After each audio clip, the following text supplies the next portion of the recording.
Secretary of the Treasury, Timothy Geithner, Bilderberg Group and Trilateral Commission member. Secretary of State Hillary Clinton is a Bilderberg and CFR member. She is also married to Trilateral Commission member William Jefferson Clinton. Ambassador to the United Nations Susan Rice, Trilateral Commission. National Security Advisor General James L. Jones, Bilderberg, Trilateral Commission, and CFR. Deputy National Security Advisor Thomas Donilon, Trilateral Commission, CFR. Special State Department Envoy Henry Kissinger, Bilderberg Group, Trilateral Commission, and CFR. Chairman, Economic Recovery Committee, Paul Volcker, Bilderberg Group, Trilateral Commission, Council on Foreign Relations. The Director of National Intelligence, Admiral Dennis C. Blair, Bilderberg Group, Trilateral Commission, CFR. Secretary of Defense Robert Gates, Bilderberg Group, Trilateral Commission, CFR. Deputy Secretary of State James Steinberg, Bilderberg Group, Trilateral Commission, CFR. State Department Special Envoy Richard Haass, Bilderberg Group, Trilateral Commission, and President of the CFR. Obama Presidential Advisor Alan Greenspan, Bilderberg Group, Trilateral Commission, CFR. State Department Special Envoy Richard C. Holbrooke, Bilderberg, Trilateral, CFR. And the list goes on and on. Even if Barack Obama were the most wonderful person in the world, he was groomed and brought to power by the global elite to carry out their agenda. Humanity must look past Obama and realize that presidents come and go, but the shadow government and their program of global enslavement continues. How could people be so stupid and gullible to believe a bunch of political people? So people who voted for Obama were trying to express, I think, first of all, something worthwhile. The hatred for Bush, Cheney, the neocons, the desire to punish the Republicans for their adventures, their police state, and their economic depression. The second question was on the economy. People felt that Bush was selling them down the river into a world depression. He is, of course, the new Herbert Hoover in that regard, so they were trying to get something different from that. The tragedy, of course, is, and this is really why Obama was groomed and prepared over a period of almost 30 years now, that Obama is there to frustrate and to deceive all of those hopes. Obama is a cruel hoax. He's a bogus sham. He's an absolute denial of everything that you'd expect from an American president. It is very disturbing to see well-meaning people falling for high-tech propaganda over and over again. It happened after 9/11.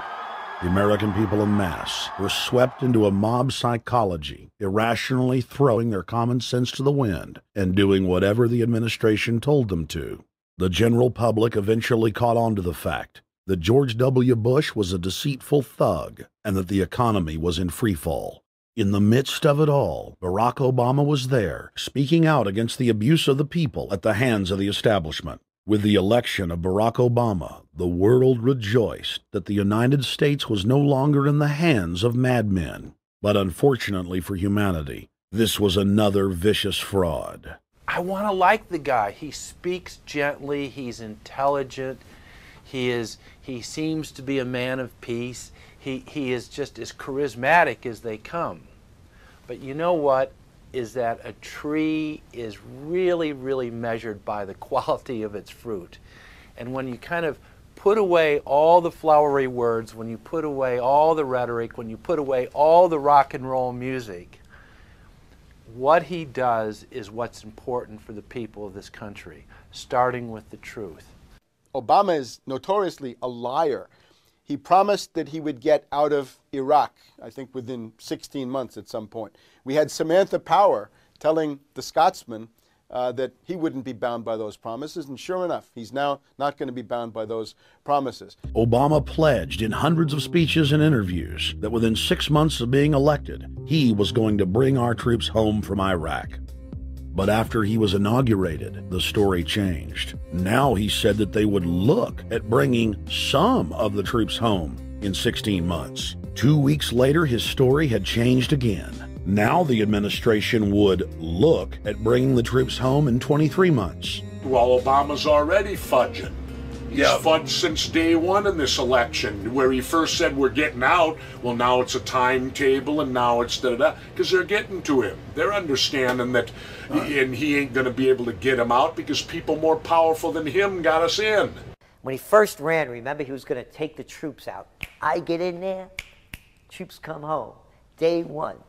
There is no military solution in Iraq, and there never was. I will begin to remove our troops from Iraq immediately. And then that went to 16 months.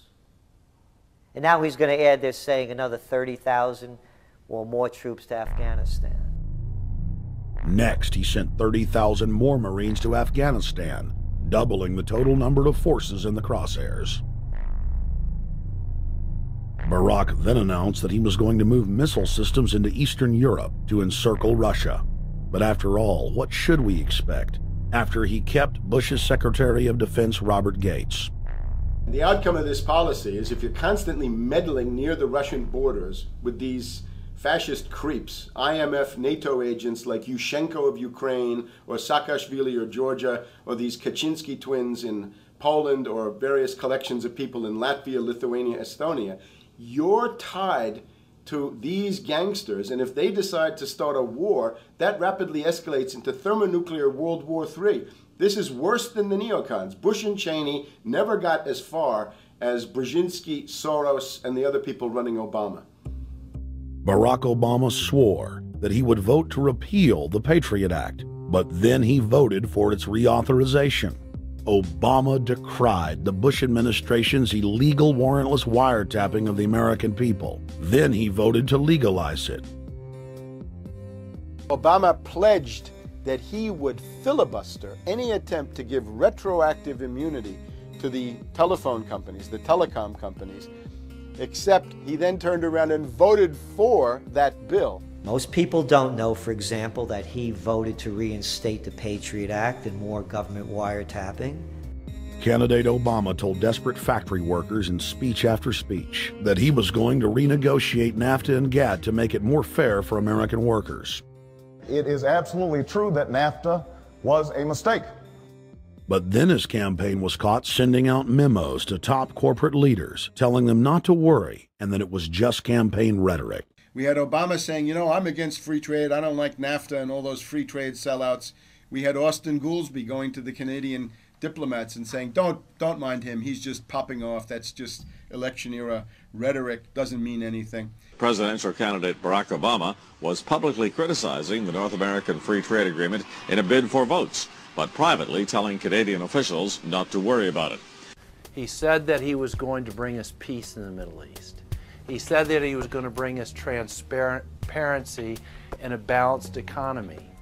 He said that he was going to not have lobbyists. He said he was going to clean up government.